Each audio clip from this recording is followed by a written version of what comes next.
सनातन वैदिक विश्व हिंदू धर्म सत्य प्रात्यक्षिक पुनर्जीवन।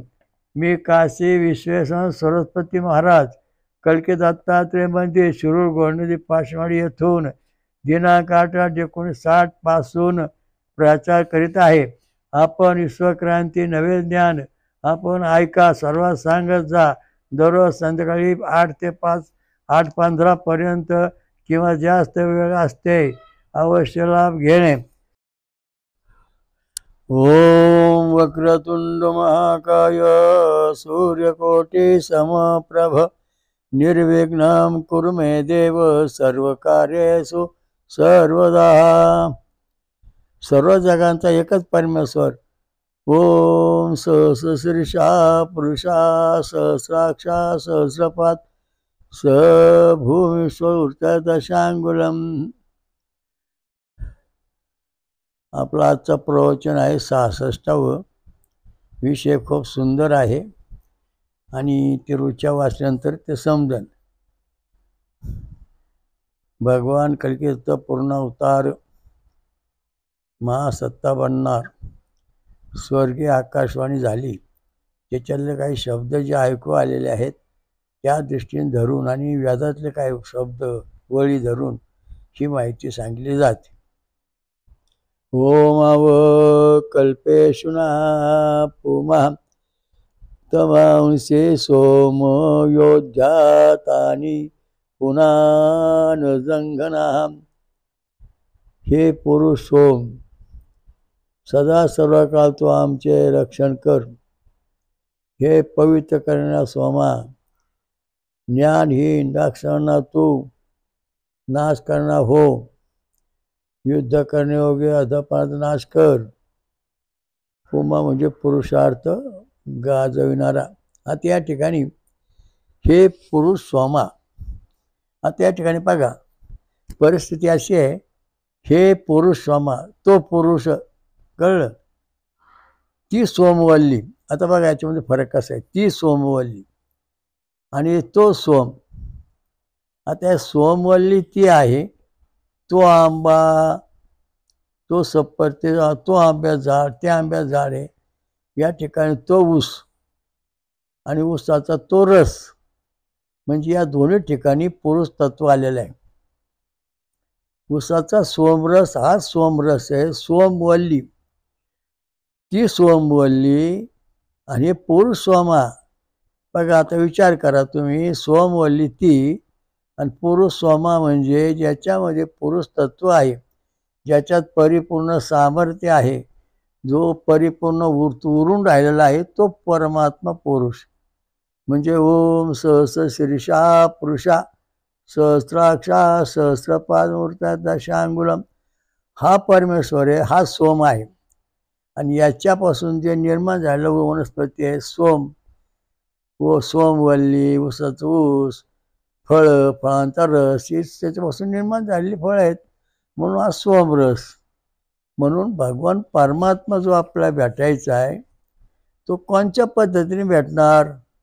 देवाची भक्ती करू, आम्ही पाणी घालतो रे देवा तुला, नैवेद्य दाखवतोय, खा बाबा, कल्याण कर, हे जे तुम्ही आपली वृत्ती आहे ती इथं चालत नाही। भूतियान मार्ग जो आहे, दारू गांजे हा भूतियान मार्ग आहे। इथले जे देवदेवता किंवा जे काय साधक आहेत ते त्यांना भूतियान मार्गाचा अन्न प्रसाद चालतो। पितृयान मार्गामध्ये गुलाबजामू, पेढे, बर्फी, मेवा, मिठाई, शाकाहार हे पितृलोकांना चालतं। मग फळांचा रस अधिक दूध हे देवांना चालतं, म्हणजे सोमरस चालतो। म्हणजे देव हे दोन्ही वस्तू खात नाहीत। भूतियान मार्गातलं काय खात नाही, पितृयान मार्गातलं काय खात नाहीत, फक्त सोमरस। हा सोमरस जो आहे, हा सोमरस म्हणजे मानवाला सुख शांती ऐश्वर्य संपन्न आयुष्य वाढवणार आहे। आणि हा सोमरस प्यायल्यानंतर आपल्या शरीरात जे व्होल्टेज आहेत, म्हणजे छंद आहेत, स्वर आहेत, ते परिपूर्ण तयार होतात। म्हणून हा परिपूर्ण पुरुष आहे। म्हणून या पुरुषाचं ध्यान करताना ऋषी देवता छंद आणि स्वर या पद्धतीने स्वपूजा करावी लागते। तर त्याप्रमाणे हा सोमरस देव पेतात त्यामुळं मानवाला पण दिला जातो आणि मानव पेल्यानंतर त्या देवरूपाशी एकरूप होतो.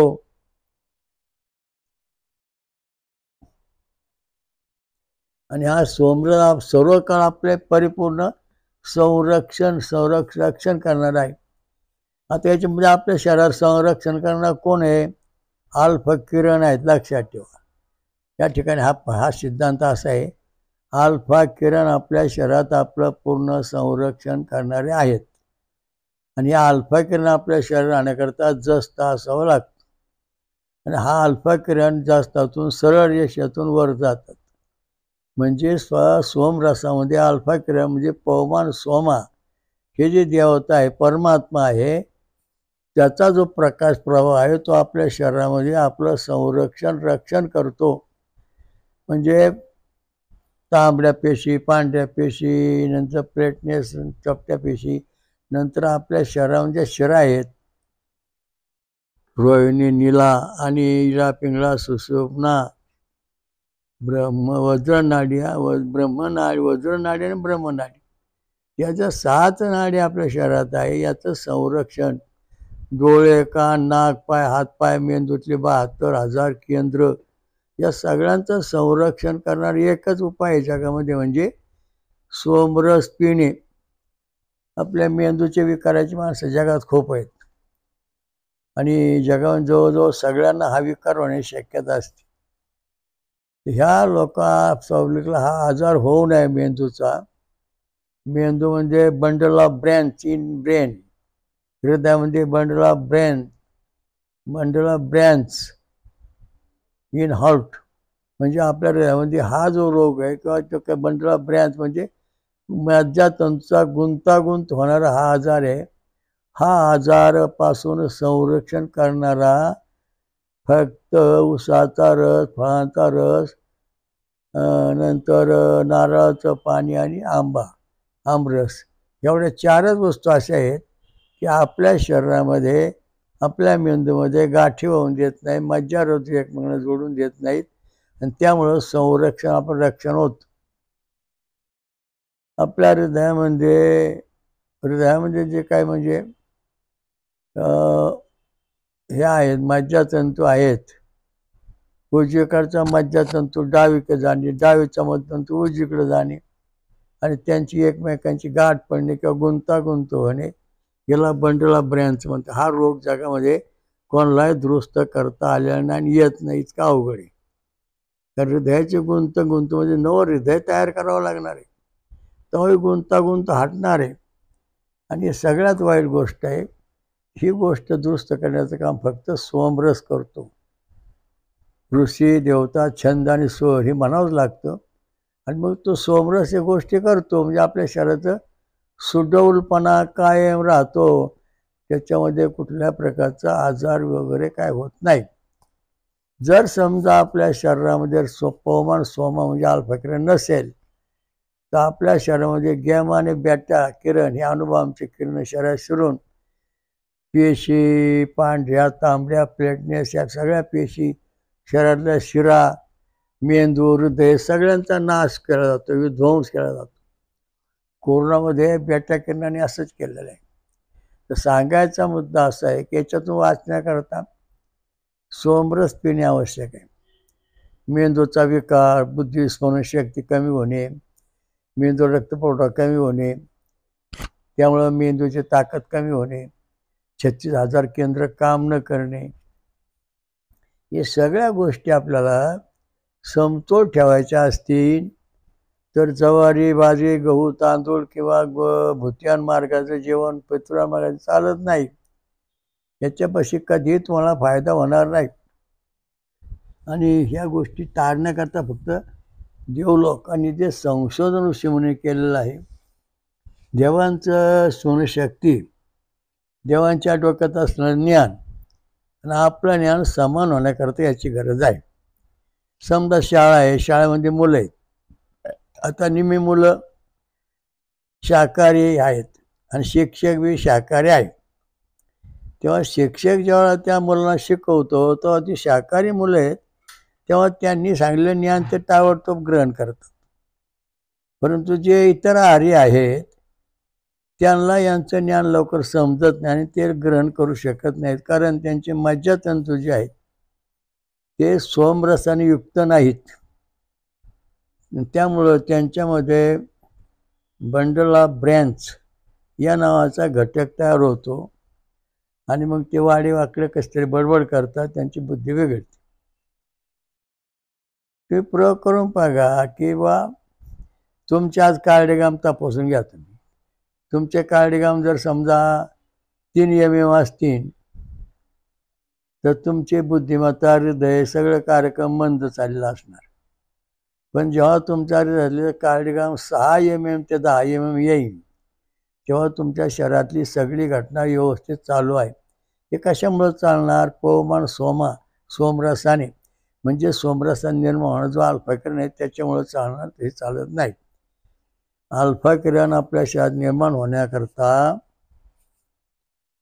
आपल्याला सोमरस पिणे आवश्यक आहे, फळांचा रस पिणे आवश्यक आहे. तर हा जो प्रकार आहे सगळा तो आपण मनापासून अभ्यास केला पाहिजे, तेव्हा आपलं सर्व शरीराचं संरक्षण होणार. तसं संरक्षण होऊ शकत नाही. तो पवित्र करणाऱ्या सोमा, पवित्र करणं हा सोमरस आहे. आपल्याला पवित्र करणारा म्हणजे आपलं शरीर अमंगळ आहे. आपल्या शरीरामध्ये औषध, पाणी, अन्न, पाणी, औषध आणि वातावरण याचं प्रदूषण आपल्या शरीरात तयार झालेलं आहे. हे प्रदूषण आपल्या शरीरातून बाहेर निघण्याकरता आपल्याला क जीवनसत्व किंवा अँटीऑक्सिडंट या घटकाची गरज आहे. तर तो घटक आपल्याला सोमरसामधून मिळतो, म्हणजे फळातून मिळतो, रसातून मिळतो आणि त्यामुळे आपलं शरीर शुद्ध होतं. नुसतं पाणी शिपडून अशुद्धी होऊन शुद्ध होत नाही. त्याच्याकरता सोमरस पिणे हा महत्त्वाचा मुद्दा आहे, तेव्हा शरीर शुद्ध होतं. ते शरीर शुद्ध ना अशुद्ध कसं ओळखायचं? आपलं शरीर अशुद्ध झाले व अशुद्ध झालं काय पुरावा आहे? तर तुम्ही असं करा, गायला कांदा खाऊ घाला, तिचं दूध काढा आणि वास कसा येतोय, म्हणजे तिचं शरीर तुम्ही अशुद्ध करून टाकलं. मग तुम्ही तिला रोज 2-3 दिवस खाऊ घाला, परत दूध काढा, कसं लागतं? गोड लागतं. का? तिच्या शरीरातलं अशुद्धपणा परिपूर्ण निघून गेलेला आहे. कशामुळं? ऊस चालल्यामुळं. म्हणजे ऊसामध्ये काय आहे? अल्फा किरण निर्माण करण्याची शक्ती, पवमान सोमा देवता शक्ती, त्यामुळं त्या गायीच्या शरीरामधलं कांद्याचा अंश संपलेला आहे, अशुद्धपणा संपलेला आहे. अन्न, पाणी, औषध, वातावरणातल्या सगळ्या घटना संपून त्या जगदंबाजी माया शक्ती या गाय आहे, ती आपली धर्मातली पवित्र माता, तर तिचं शरीर या पद्धतीने पूर्ण शुद्ध झाले असल्यामुळे ती आपल्याला शुद्ध दूध देते. त्याप्रमाणे आपलं शरीर जेव्हा पवित्र बनन तेव्हा आपण पवित्र ग्रंथ, पवित्र नाम, पवित्र गोष्टी करू. राम, कृष्ण, संत शेठ ज्ञानेश्वर महाराज, जगद्गुरू तुकाराम महाराज, हे जे असे संत होऊन गेलेले आहेत त्यांचं शरीर पूर्ण पवित्र झालं, म्हणून त्यांनी हे ग्रंथ लिहिले, वाक्य लिहिले, कट्टा लिहिले आणि सगळं लिहिले. एकनाथ महाराज हे सगळे पवित्र केले त्यांनी, पवित्र शरीर झालं, कारण ते फळं खाऊन दूध पिऊन राहतो, सोमरस पितो. दुसरा मुद्दा असा आहे की अमंगळ शरीर झालं गायीचं, म्हणजे गायला तुम्ही कांदा खाऊ घातला म्हणजे गायीच्या अंगात राक्षसी शक्ती उतारली आणि मग गायी वेड्यावानी करायला लागली, मारायला लागली, तिचे गुणधर्म बदलले, बुद्धी बदलली, वेड्यावानी उड्या मारायला लागली, माणसं उड्या मारायला लागली, डोक्यावर पाय ठेवायला लागली. हे सगळे गुणधर्म तिच्या डोक्यात का आले? तर तिच्या शरीरात जो मेंदू आहे, हृदय आहे, या सगळ्या ठिकाणी अशुद्धपणा आलेला आहे. त्यामुळं गायीला सुद्धा ताळमेळ राहिलेला नाही, पिसाळवाणी करायला लागली आणि मग ती उड्या मारायला लागली, दूध देईना. का? तिला कांदा खाऊ घातला म्हणून खायला. एक जणाला म्हणलं, महाराज गाय दूध देत नाही. म्हणलं काय खाऊ घालतो? म्हणजे कांद्याची पात. म्हणजे अजिबात द्यायची नाही. जोवर तू कांद्याची पात देशील तोवर गाय दूध देणार नाही, तुला मारणार. मग त्याने कांद्याचा पात बंद केला, ऊसाची टिपरं टाकायला सुरुवात केली. ऊस खाल्ल्याबरोबर गायीच्या शरीरातलं ते कांद्याचं मलिनपणा सगळा निघून गेला आणि मग गायी शुद्ध झाली, तिचा राक्षसी गुण संपला. तसं तुमची जी परिस्थिती सर्व समाजाची, तुम्ही सर्व समाजाची परिस्थिती बघा. महाराज घ्या, नंतर धर्म मार्तंड घ्या, वेदांताचार्य घ्या, ही सगळी जी माणसं आहेत त्याची वर्गवारी अशी. वेद वाचणारे, भजन करणारे, कीर्तन करणारे सगळे जे महाराज आहेत त्यांची वर्गवारी अशी. ऋषी मुनी तपस्वी यांची सगळ्यांची वर्गवारी अशी आहे की भूतियान मार्गातले जे लोक आहेत त्यांना राग येणार, बोलल्यावर बोलत नाही आम्ही लय भारी आहोत, माऱ्या धावणार.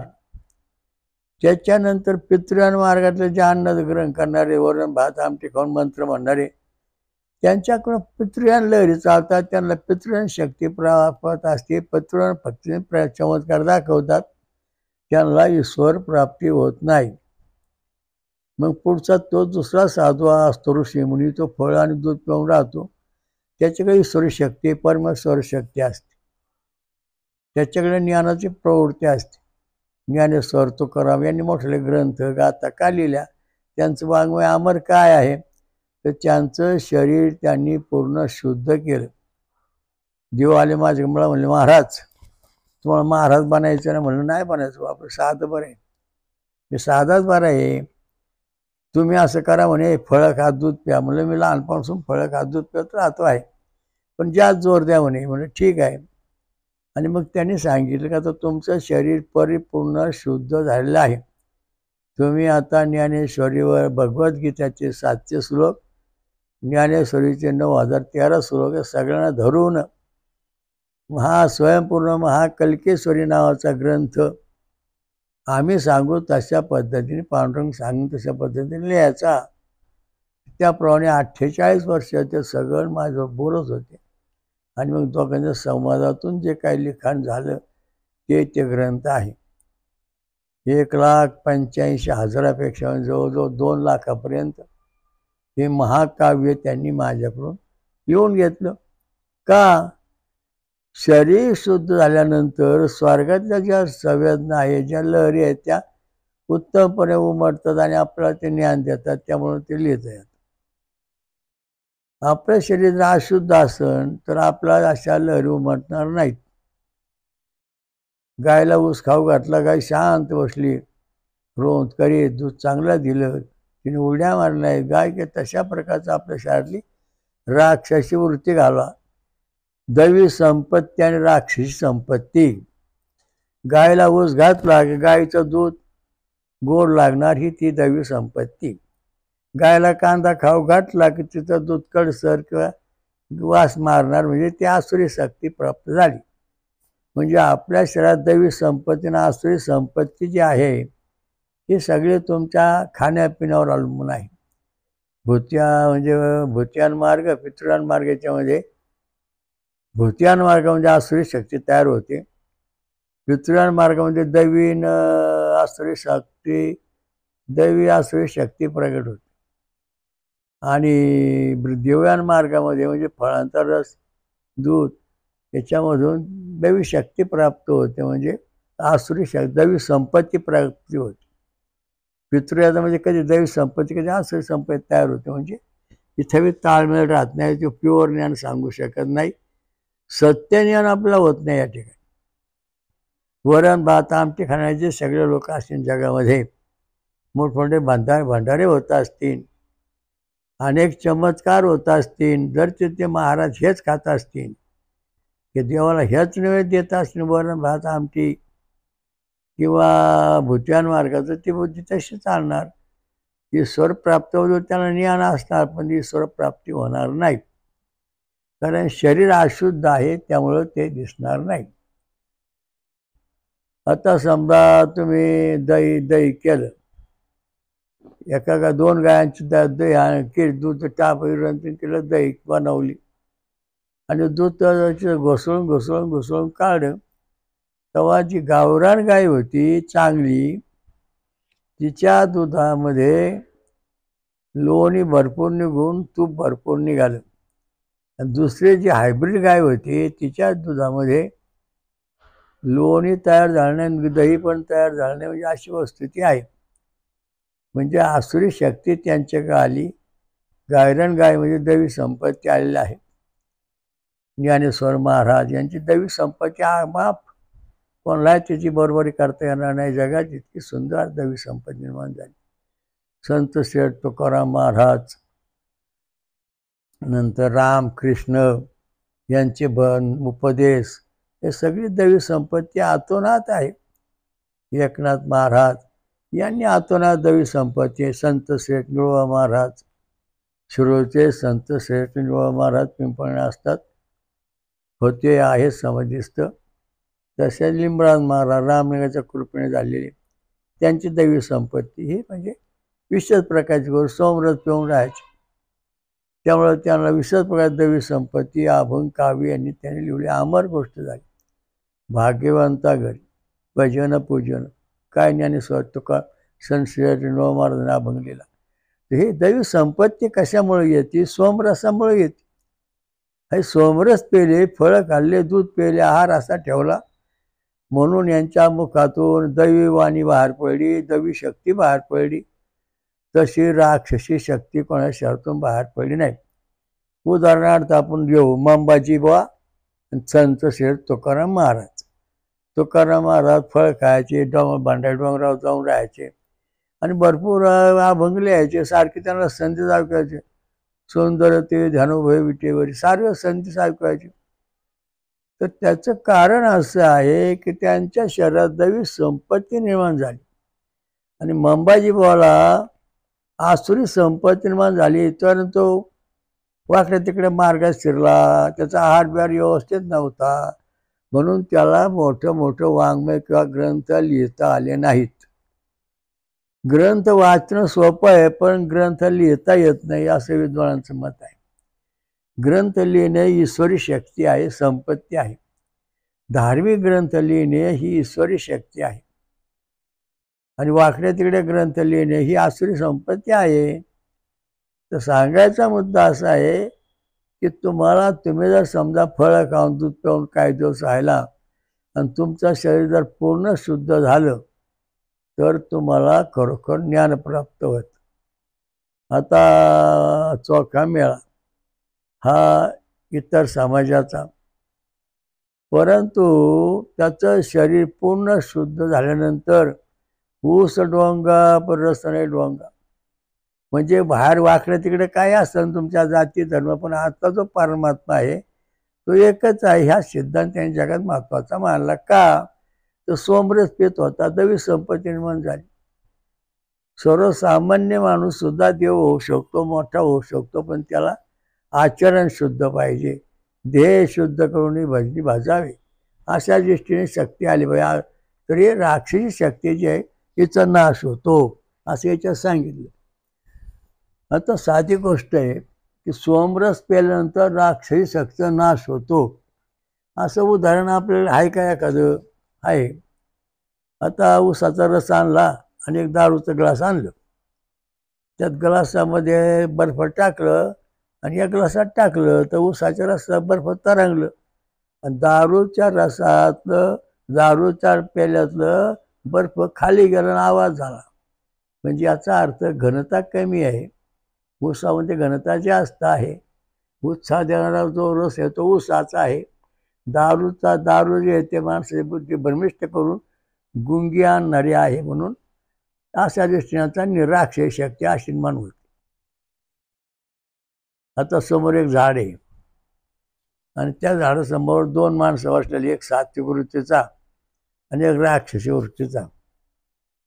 तिसरा एक म्हणून सांग, बाबा हो हे झाड तोडा म्हणे, कशाला वाटो आले वारडे. तर सात्विक गुणाचा माणूस म्हणला, हे झाड आहे ना, याला फळं आलेत, याला सावली पडते, अक्षर प्राणवायू चांगला भरपूर मिळतो. ही सगळी गोष्ट सात्विक माणसाने विचार केली. आणि जो राक्षसवृत्त होता ना तो म्हणे की मला काय माहीत नाही, मी माझी कुऱ्हाडी धारगणे पाहतो, लगेच झाडं घालायला लागलं. म्हणजे याचा अर्थ असा आहे की ही आसुरी शक्ती आहे. ही आसुरी शक्ती आपल्या शरीरातून नष्ट करायची म्हणजे आपल्याला सोमरस पिलं पाहिजे. काम, क्रोध, लोभ, मोह, मद आणि मच्छर हे सगळे गोष्ट बाहेर काढण्याकरता आपल्याला सोमरस पिल्याशिवाय पर्याय नाही असं या ग्रंथात म्हणजे ऋग्वेदात सांगितलेलं आहे. त्यावर आपण आता बोलतो आहोत.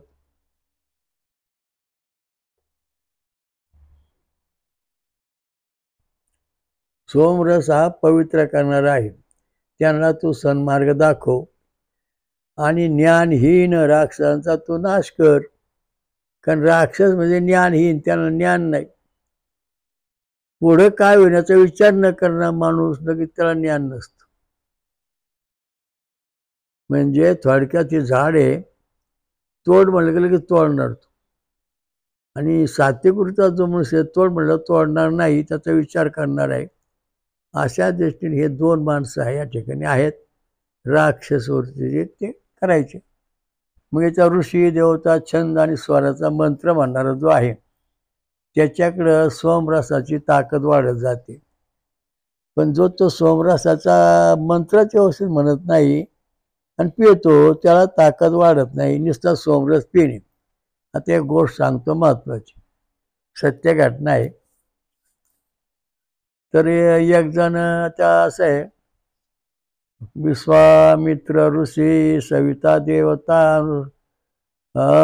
गाची छंद षडजा स्वरा ओम भूम भुवा ओम स्वा ओम महाजनम तपम सत्यम ओम तत्सवितुवरेण्यं भर्गो देवस्य धीमहि धियो यो न प्रचोदयात्. गायत्री मंत्र आहे. असा जपत होता एक जण पूर्वी. तो एक जण त्याला म्हटला, तो हा चांगला मंत्र म्हणतो, तो खूप चांगलं होईल, तो फार फायदा आहे. आणि दुसऱ्याच दिवशी एका विद्वान माणसाला भेटला. त्याने सारे म्हणे असा मंत्र म्हणायचं नाही, तू एवढा मूर्ख आहेस. हे ऋषी देवता छंद यांचं नाव घ्यायचं नाही. मग काय करायचं? ओम तत्सवितुवरेण्यं भर्गो देवस्य धीमहि धियो यो न प्रचोदयात्. असं 1 लाख जप कर, तो खूप चांगलं होईल. असं त्याने जप करायला सुरुवात केली. आणि ते जपाचं ऋषी नंतर सविता देवता गायत्री छंद षडज यांचा कोप झाला. म्हणजे निगेटिव्ह निघून गेले तिथून, ते थांबले नाहीत. मग याच्या शरीरामध्ये हळूहळू बदल व्हायला लागला. याचा आवाज मग स्त्रीसारखा व्हायला लागला त्या पुरुषाचा. मग स्त्रीसारख्याला आवड तयार व्हायला लागली. मग स्त्रीसारखं तो हावभाव करायला लागला. मग स्त्रियासारखं तो नृत्य करायला लागला. स्त्रियांसारखं तो गायला लागला. आणि लोकांना म्हणायचं, आता माझं लग्न करा, मला नवरा बघा. लोक म्हणले असं काय करतोय? डॉक्टरकडे नेलो. डॉक्टर म्हणले याचं शरीर बदललंय. हे स्त्री पुरुष होता, स्त्रीसारखं स्वरूप बदलले, त्यामुळे याच्यावर काही करता येत नाही. मग 4ही कुंभमेळ्यामध्ये फिरवलं, साधूकडे फिरवलं, लाखो वर्ष साधू पाहिले. म्हणले निसर्ग परमेश्वर दिलेले, आम्ही इथं काय करू शकत नाही, आमच्यातून काय होणार नाही, तुम्ही तुमचं बघा. मग 1960 म्हणजे जवळ 60-70 वर्षापूर्वी ती व्यक्तीला 2-3 माणसं घेऊन माझ्याकडे आली.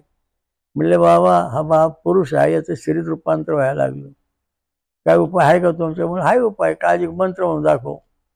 मला मी पहिला असं म्हणत होतो, विश्वामित्र ऋषी सविता देवता गायत्री छंदा षडजा स्वरा ओम भूम भुवा ओम स्वा ओम महा ओम जना ओम तप ओम सत्यम ओम तत्सवितुवरेण्यं भर्गो देवस्य धीमहि धियो यो न प्रचोदयात्. असं म्हणतो.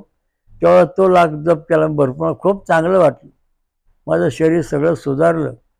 सगळे इंद्रिय व्यवस्थित काम करायला लागले. माझं भाषा वाचा सगळं व्यवस्थित. माझा पुरुष आवाज व्यवस्थित राहिला म्हणे. पण एका माणसाने मला असं सांगितलं, ओम तत्सवितुवरेण्यं भर्गो देवस्य धीमहि धियो यो न प्रचोदयात् स्वाहा म्हण. असं म्हणून त्याने होमावर कर मंत्र म्हणा असं मी सुरू केला. असं लाखाच्या आसपास मंत्र म्हणता म्हणता माझं रूपांतर पुरुषाचं स्त्रीमध्ये झालं, व्हायला लागलेलं आहे. बराचसा भाग स्त्री स्वरूप बांधलेला आहे. घशाचा आवाज, छाती, नंतर बाकीचे काही भाग स्त्री स्वरूपात यायला लागला. मग त्याला उपाय काय? म्हणलं काय नाही बघा, असा तुम्ही या ठिकाणी जे मंत्र जपला त्या ठिकाणी ऋषी देवता छंद आणि स्वर यांचा कोप झालेला आहे, कोप. त्यामुळे तुला तुझी शरीराची अवस्था बदललेली आहे. ज्या माणसाने तुला मंत्र दिला आहे तो माणूस त्याने तुला फसवलेला आहे. सत्य शास्त्राप्रमाणे रूपी मंत्र दिलेला नाही. त्यामुळं तुझी फसगत झालेली आहे, म्हणून तुझी ही अवस्था आली. आता तू काय कर, तू आता असं म्हण, विश्वामित्र ऋषी, सविता देवता, गायछंदा षडजा स्वरा, ओम भू ओम भुवा ओम स्वा ओम महाजनम तम सत्यम, ओम तत्सवितुर्वरेण्यं भर्गो देवस्य धीमहि धियो यो न प्रचोदयात्, स्वाहा दत्तमिदं नमः. असा मंत्र तू होमाजवळ बसून सतत म्हणत राहा. 1,00,000 जप झाले मग माझ्याकडे ये, आपण बघू काय झालं ते, भगवान केलेलं आहे. मग तो आपल्या घरी जाऊन त्याने थोडासा यज्ञ बांधला आणि ते तो मंत्र म्हणत बसायचा. तिचे 1,00,000 जप झाले, आहुती देऊन झाली रोजची. आणि मग त्याच्या शरीराचा आवाज जो होता श्री तत्व तो नष्ट झाला. त्याच्या छातीवर श्री तत्व स्वरूप आलं होतं ते कमी झालं. नंतर अनेक ठिकाणी श्री स्वरूपाची लक्षणं ती कमी झाली आणि तो मूळ पुरुष जसा होता तसाच परत तयार झाला. सत्य घटना आहे. 1960 साली त्यावेळा तो माणूस जवळजवळ 40 वर्षाच्या आसपास असेल असा अंदाज आहे. तर सांगायचा मुद्दा असा आहे की आपण जे मंत्र करतो, जे गुरुमंत्र घेतो त्याचा विचार केला पाहिजे. आपला मंत्र आपलाच देव आणि आपला मंत्र आपलाच राक्षस, आपला मंत्र आपलाच मित्र, आपला मंत्र आपला शत्रू बनतो आणि आपला नाश करतो. कसा? विश्वामित्र ऋषी, सविता देवता, गाय छंद षडजा स्वरा, ओम भू ओम भुवा स्व महाजनम तम सत्यम, ओम तत्सवितुर्वरेण्यं भर्गो देवस्य धीमहि धियो न प्रचोदयात्. हा आपला मित्र, हा आपला देव झाला. आणि मग शत्रू कसा बनला हो? ओम तत्सवितुर्वरेण्यं भर्गो देवस्य धीमहि धियो यो न प्रचोदयात्. हा शत्रू बनला. आता तुमच्या गाडीला समजा 4 टायर आहेत आणि 4 टायरातलं तुमचे सगळ्या टायरांची हवा कमी कमी झालेली आहे. कमी करून टायरमध्ये हवा फुल भरली तेव्हा तुमच्या ऋषी देवता छंद आणि स्वरूप तत्व करतो. पण टायरची अपार निमी करून टाकली आणि तेव्हा तुमची हवा निघून ते फक्त हवा राहिली थोडीशी आणि गाडी रस्त्यावर चालली. चालता चालता थोड्या मार्गावर गेल्यानंतर गाडी पूर्ण पंक्चर झाली आणि बंद पडली. म्हणजे त्या गाडीचं नुकसान झालं किंवा त्याचा बदल झाला. तशा प्रकारचा हा जो आपण मंत्र बनतो हे आपला मित्र आहे, शत्रू आहे.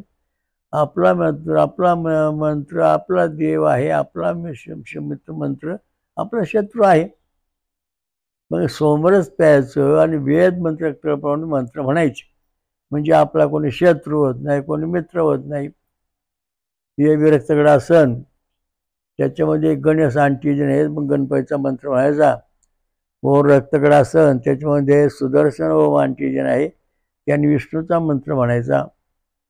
नंतर या रक्तगट आहे त्याच्यामध्ये शिव अंटीजन आहे, त्यांनी शंकराचा मंत्र म्हणायचा. बी रक्तगटवाल्यामध्ये सूर्य अग्नी चक्र आहे, त्याने मग सूर्यनारायणाचा मंत्र म्हणायचा. म्हणजे हा आपला मंत्र आपला देव आहे, आपल्या हृदयामध्ये आहे. त्यामुळं आपल्या शरीरामध्ये संतुलनपणा राहील, बलवानपणा राहील, कधी धोका होणार नाही. अशा दृष्टीने या मंत्राची तुम्हाला मी आता सांगितलं आहे. त्याप्रमाणे प्रत्येक जगाने अभ्यास केला पाहिजे. आता गणक ऋषी गणपती आणि काय छंद हा इथपर्यंत मंत्र सांगितलं. खाली ओम एकदंता विद्महे वक्रतुंडाय धीमहि तन्नो दन्ती हा मंत्र म्हटला गेलेला आहे. या ठिकाणी 25% मंत्र याच्यात नाही. म्हणजे 3च कलम आहेत. 75% ऋषी देवता छंद स्वर नाही. त्यामुळं 25% ह्या मंत्रामध्ये राक्षसी शक्ती आलेली आहे. आणि त्यामुळं तुम्ही कितीतरी देवधर्म केला तरी तुम्हाला ही आसुरी शक्ती कधी सोडणार नाही. तुमच्या अंगात दैवी गुण असले तरी ह्याचं परिमाण वाढवून तुमच्या शरीरामध्ये राक्षस शक्ती आलेली. म्हणजे आपला देव आहे ना आपला शत्रू आहे. एका शरीरामध्ये लढाई चालू आहे. रामायण महाभारत एका शरीरात चाललेलं आहे. कसं? तर तुम्ही जेव्हा गणकृषी गमनिचूया छंदा षडजा स्वरा ओम एकदंता विनुदंती असं मंत्र म्हणतात, तेव्हा तुमच्या शरीरामध्ये देवस्थान तयार झाले, दैवी शक्ती आलेली आहे. आणि जेव्हा तुम्ही गणकृषी गणपती निश्चयाचा एवढंच म्हणतात, त्यावेळेला पुढं तुमच्या शरीरामध्ये आसुरी शक्तीचा प्रादुर्भाव होऊ लागलेला आहे. तेव्हा तुमच्या शरीरामध्ये देव आणि राक्षस 75% देव आणि 25% राक्षस यांची लढाई चुकीच्या मंत्रामुळे 24 तास शरीरात चालू आहे. लय देवधर्म केला, शांतीच मिळाला. लय अष्टविनायक यात्रा केली, कधी कल्याण होईना. माझी अष्टविनायक यात्रा करून बरेच मला भेटले. मी म्हणलं तुम्ही कसं काय मंत्र, म्हणजे असं जपतो पण मला शांती मिळाला. मग त्याला सांगितलं बा गणकृषी गणपती देवता आणि छंदा षडजा स्वरा हा मंत्र असा लिहून असा शुद्ध करा, मग तुम्हाला शांती मिळेल. गणपती महाराज मला सांगितलं तुम्ही असा उपदेश करा आणि सगळे दुरुस्त करा सगळ्या ग्रंथाची. आता माझ्याकडे असणारी जी मंडळी, अभ्यास करणारी भाविक मंडळी आणि जी आता याच्यावर ऐकणार आहे, त्यांनी सुद्धा समाजाचं कल्याण करण्याकरता गायत्री छंद व षडजा स्वरा, भूषणिक छंद वृषभ स्वरा, अनुष्ठभ छंद गांधर स्वरा, व्रती छंद मांधर स्वरा, पंचन पंचम स्वरा, त्रिष्टुभ छंद दैव स्वरा, जगदीशा स्वरा असा अभ्यास करा एक जोडीचा. आणि त्याप्रमाणे ऋषी देवता छंद पुढं म्हणा, म्हणजे तुमच्या शरीरामध्ये दैवी शक्ती, देवगुण आणि सगळ्या विजय गुण प्राप्त होऊन राहतील. आणि पुढची भानगड जी आहे, चुकीचे मंत्र म्हणू नका. ज्या ग्रंथात चुकीचे मंत्र किंवा छापताना काय चुका झालेल्या आहेत, म्हणजे मुद्दाम कोणी केलेला नाही, काही लोकांनी छापताना ते अक्षरं काढून टाकलेली आहेत, ती आपण विद्वान पंडिताकडून समजून घ्या. वेदांताचार्य जे कोणी असतील, वेद जाणणारे, त्यांचे समजून घ्या. ऋषी देवता छंद आणि स्वर हे क्रमावर पाहिजे, लक्षात ठेवा. काही ठिकाणी ऋषी छंद आणि देवता सांगितलेले आहेत, या ठिकाणी बळता गोंधळ होऊन आपल्या शरीराचा नाश होतो, म्हणजे आपण आपले शत्रुत्व आपल्या शरीरात निर्माण झालं. ऋषी देवता छंद आणि स्वर असं म्हणतो आपल्या शरीरात दैवी शक्ती प्राप्त झाली, त्याच्यामध्ये कसल्याही प्रकारचा आपल्याला त्रास होत नाही. आता जगाला एकच पर्याय आहे, वेद मंत्र आणि रक्तगट आपण संसर्ग केलेला. कारण का तर तुमची जी अनुवंश हजारो अनंत पिढ्या गेलेली, तुमचे तुमचा जन्म किती झाले, तुमचे आईवडील किती, आजोबा पंजोबा किती, हे सगळे संस्कार तुमचे समजा 10-20 कोटी आले असतील, तर ते DNA वगैरे बिघडून जाऊन ते दुरुस्त करता येणे शक्य कुठंच नाही.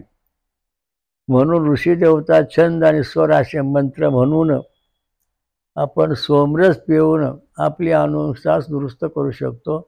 पाठीमागची अनुवंशाची दूषित आहे ती 2 मिनिटात नष्ट होऊन जाते, फार वेळ लागत नाही.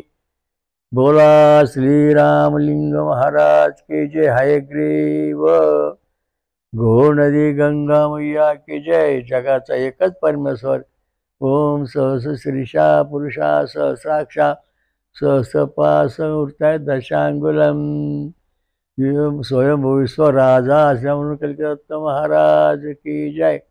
जगात आणि महाराष्ट्रात 5 शक्तिपीठ निर्माण करणारी स्वयंभू महापंचसा महापंचसागरी महादुर्गा माता की जय.